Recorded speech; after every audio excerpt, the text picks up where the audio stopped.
Welcome into episode 47 of College Football Smothered and Covered. My name is Barrett Salee. I appreciate you checking out this show. And for those of you who aren't aware, this is the revamped version of SEC Smothered and Covered, a podcast that I had back from 2016 through 2018. Had, I don't know, 5 figures in terms of subscribers. And unfortunately, it was forced to go the way of the dodo bird for reasons that I am still very upset about, but that's a conversation for a different day, because we are here along with a lot of other podcasts in this space across the Believe Network. There are plenty. You can also listen to Josh Pate, a good friend of mine. You can listen to J.D. Piquel, Michael Bratton, CJ O'Gara on Saturday, all those guys, because college football is undercovered and you deserve better. You deserve better than a 40-minute breakdown of NBA play-in games. You deserve better than 10-minute dissertations on the WNBA draft. Look, nothing against the WNBA draft. That's great.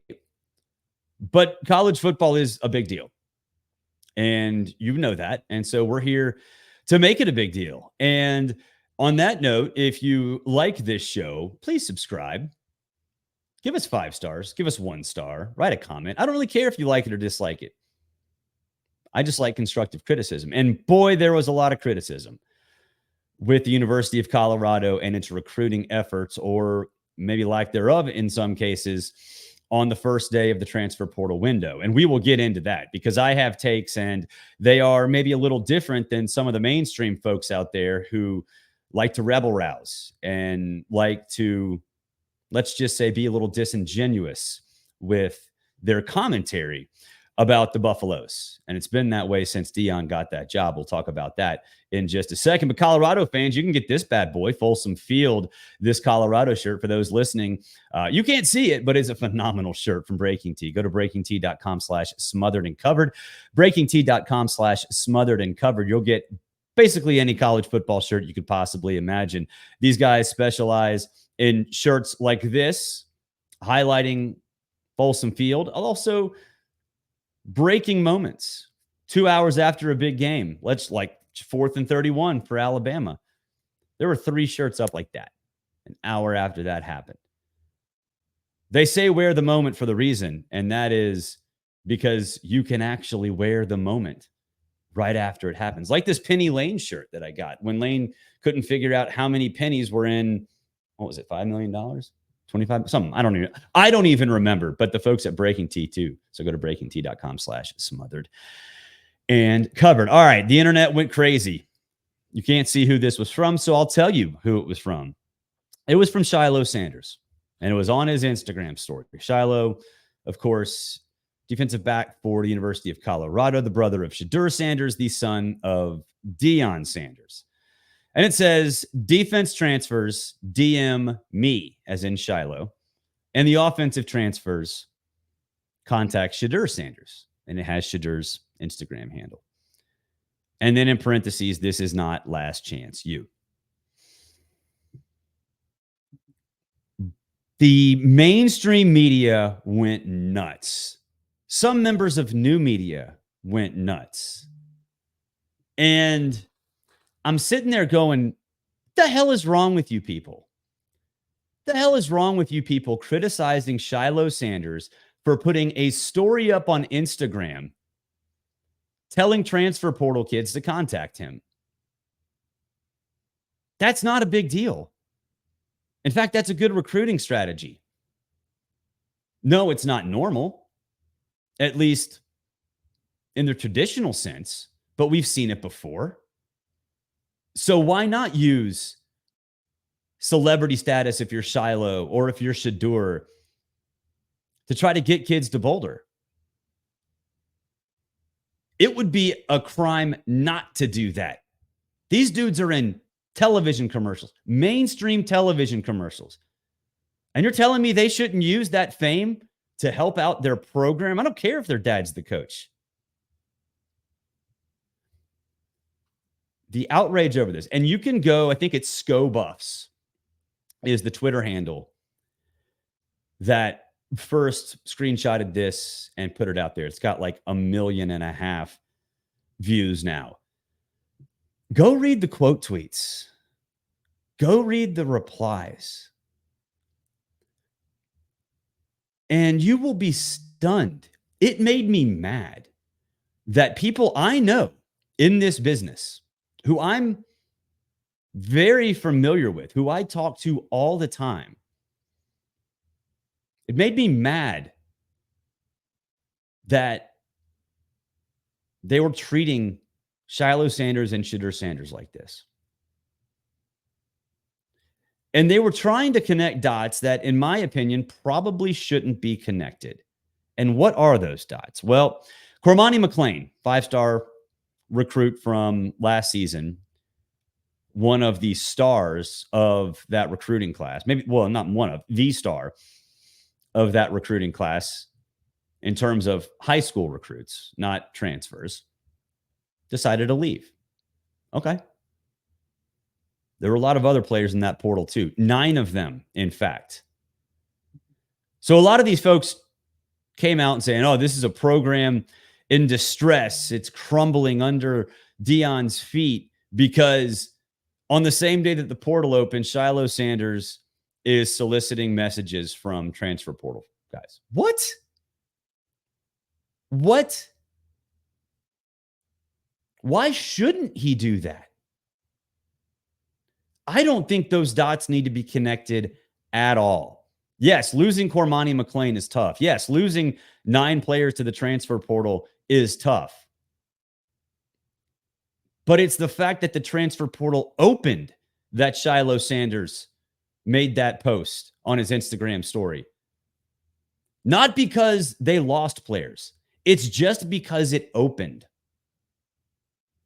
And again, why not use your celebrity status to try to get players to Boulder?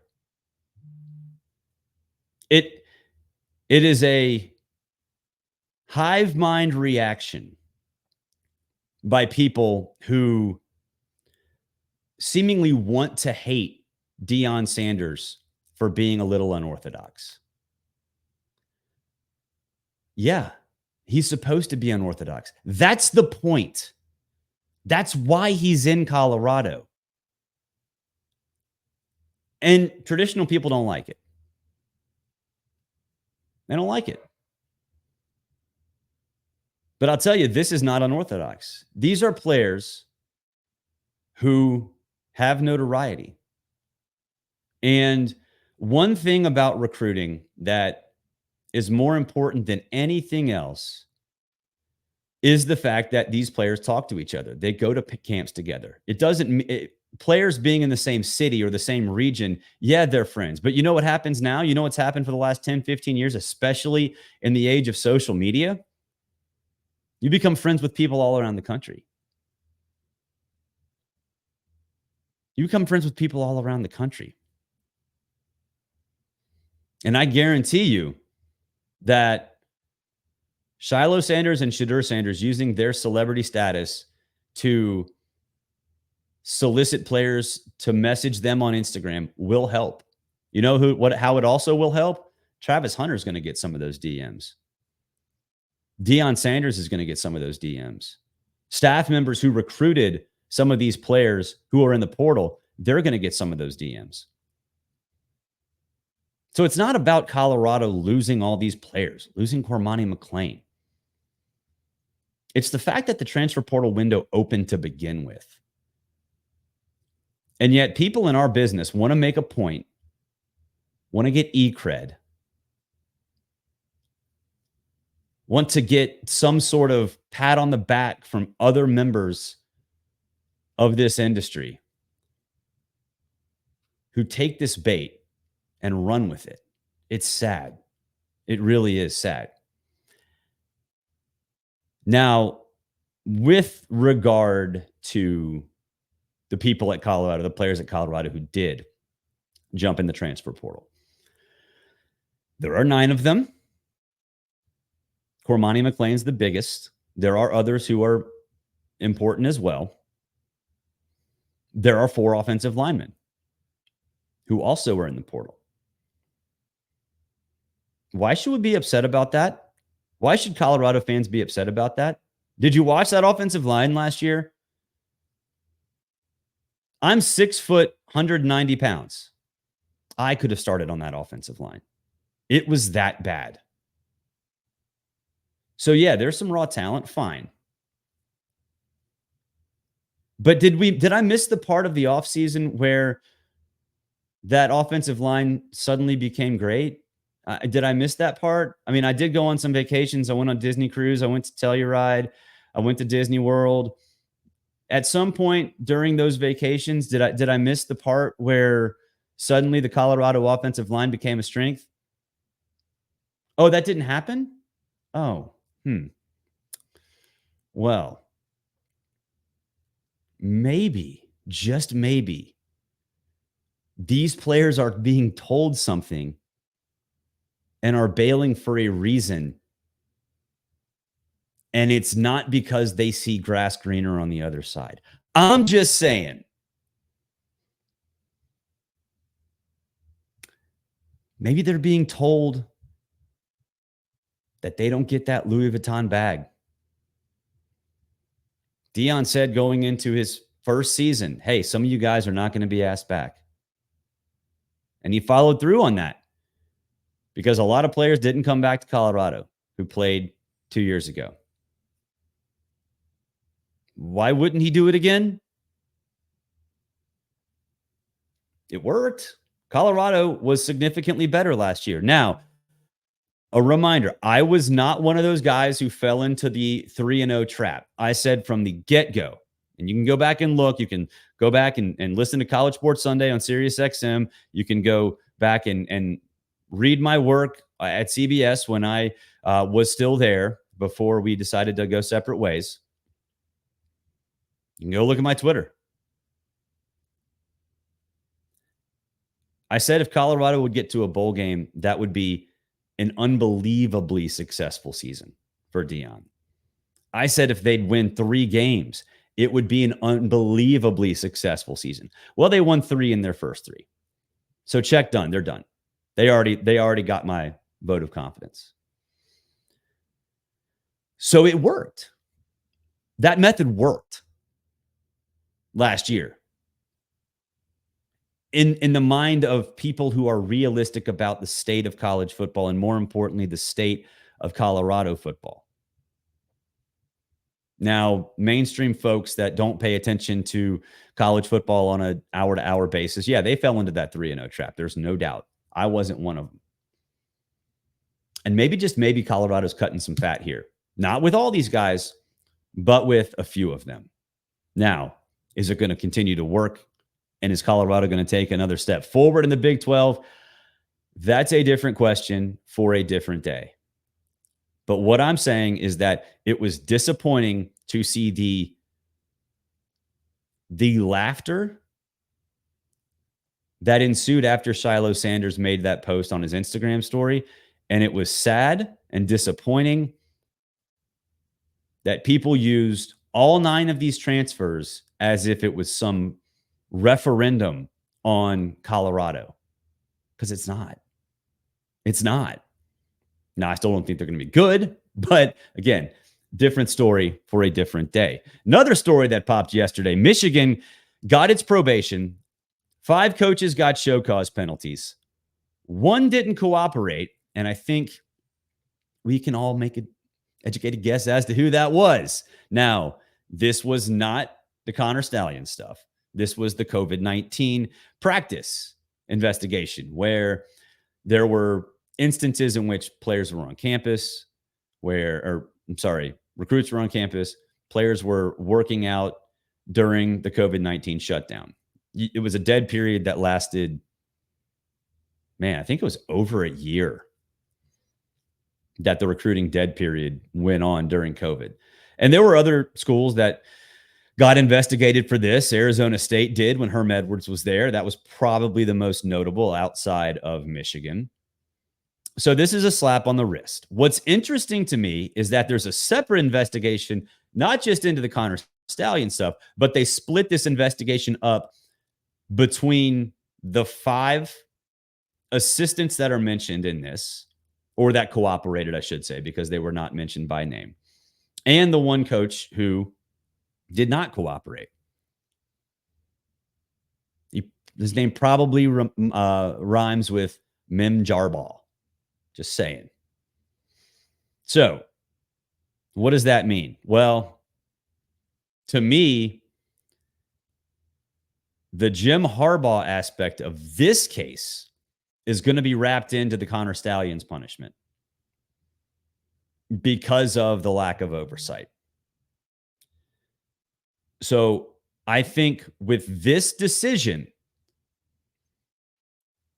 the punishment to Michigan is essentially complete. And I'm talking about the school itself with the probation and the fine and recruiting restrictions. I think that's all that's going to come from a school perspective. Now, the show causes that will come down on Connor Stallions and any members of the school or staff who knew about what Connor Stallions were doing. And the show cause that will come down on Jim Harbaugh, it is going to make a huge, huge splash. I'm talking about can opener off the high dive style splash, because those people will never coach in college football again. But it's not going to involve anything with the school itself. Because in reality, and I think this is, anybody with common sense realizes this, the Connor Stallion stuff, it was a small bubble. Yeah, there were people involved other than Connor Stallions and a couple assistants and Jim Harbaugh, but it still was a small bubble. So those people are going to get punished. The school will not, in terms of that. This is what counted. This investigation with the fine, the probation, and the recruiting restrictions, to me, that's all that's going to happen. But we'll see. God, it's crazy to think that back in the day, just 6 months ago, all that stuff was going on. Man, that was crazy. What a fun time in our completely dysfunctional yet beautiful sport. We're not going to get into transfer portal stuff on a player-by-player basis, but I did think this was interesting. Miami freshman Trevante Citizen is entering the transfer portal, and this is a guy who hasn't played, but they had some hope that he could be a key contributor. Why? Because Henry Parrish also entered the transfer portal. Now, that was announced 2-3 weeks ago, whenever it was. But now that he's in it, you would think that Trevante Citizen would be like, damn, I could get some more playing time. So that one surprised me, because the depth at running back for Miami really isn't there. Now, Miami fans would like to tell you that it is, and they're very good at the internet. Miami fans use internet better than a lot of other schools, maybe outside of Tennessee and Arkansas. But that depth really isn't there. Now, yes, Mark Fletcher should be coming back after his injury in the Pinstripe Bowl. He should be coming back in the summer. But what's his 100%? Is it the same 100% as before? I don't know. Do you know? No, you don't. Nobody does. So basically right now you're counting on him to be 100% and the same 100% as he was before. I don't know if that's true. But what I do know is that, yes, Miami has receivers. I'm not sure Cam Ward's a superstar. And I do think he's going to need some help at running back.